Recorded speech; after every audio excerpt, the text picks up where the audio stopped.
Hey YouTube, did you just have a great day at locals and didn't know how to share with everyone? Here we go.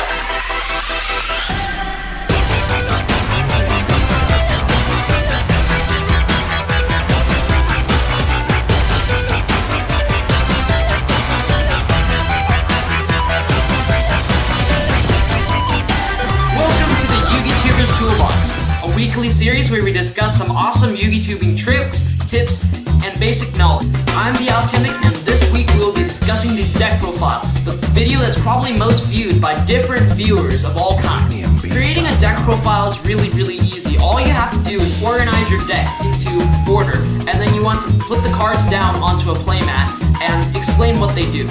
Although this can be so easy to do, I feel like there's only really 3 reasons that you want to actually make a deck profile. There's really no other reason other than these 3. First of all, if you talk or want a large Yu-Gi-Oh event or locals, you're going to want to probably do a deck profile so people understand your build. Usually, starting at the base at locals, you'll see a lot of different rogue decks. When you move up to stuff like the regional or YCS, you'll see more things that are competitive. So if you did well in like Swiss at a YCS, then you probably want to give a deck profile so people understand your build. Although there are different builds, you're still going to want to explain what the cards do so people understand it, because they may have seen just a new strategy that you use that they never known before. Also, the release of a new set or support or a ban list. Those two are pretty similar, because a new set or a new ban list can completely change the game and new meta decks will arise from that. You're going to want to explain how your deck competes with this meta and how it helps the game by using these new tech cards that you use, for example. And finally, you're going to want to do a deck profile if this is a brand new deck or build. If I just picked up Mermills, I'm going to want to give you guys a deck profile so you understand how I play the deck. But if I'm giving you a deck profile of Mermills every single week with absolutely no changes or 1 change or 2 change or very little changes, I'm not going to want to give that deck profile because less people are willing to click on it. At most, I suggest you should only change a deck profile maybe once or twice or 3 times at most a month. Although most of the times that people upload deck profiles, they're probably 2 different decks.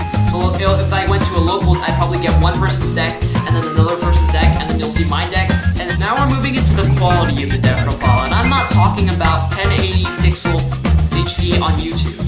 I'm talking about the video on what people actually do in the video. First of all, your video isn't actually a deck profile unless you actually explain how the cards work. Even though Phoenix Wind Wing Blast is already used in plenty of decks, you're going to want to explain, are there any combos that you can go like Phoenix Wind Blast, discard some Burning Abyss, and bring back something to create a new combo that's like 2 cards combo, and new OTKs can arise from this. There was a YCS on the other coast of where I live, and they have the deck list. I might want to give that deck list on Dueling Network or DevPro, because people will actually click on your video just to see the list, whereas Googling it and just getting like an article. Whereas people want to actually hear so that they can actually copy it and net deck on Dueling Network. Also on Dueling Network or DevPro, there's a lack of interaction.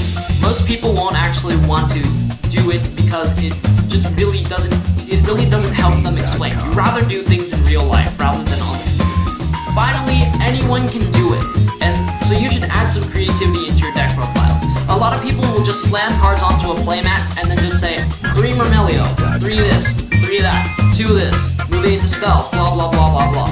It kind of doesn't help if people aren't understanding why you're playing that card, especially if you check text some new cards in. There's one build of Burning Abyss that Jeff Jones piloted earlier this year, and he ran no spells at all. So in this case, he's going to want to explain why he didn't play any spells.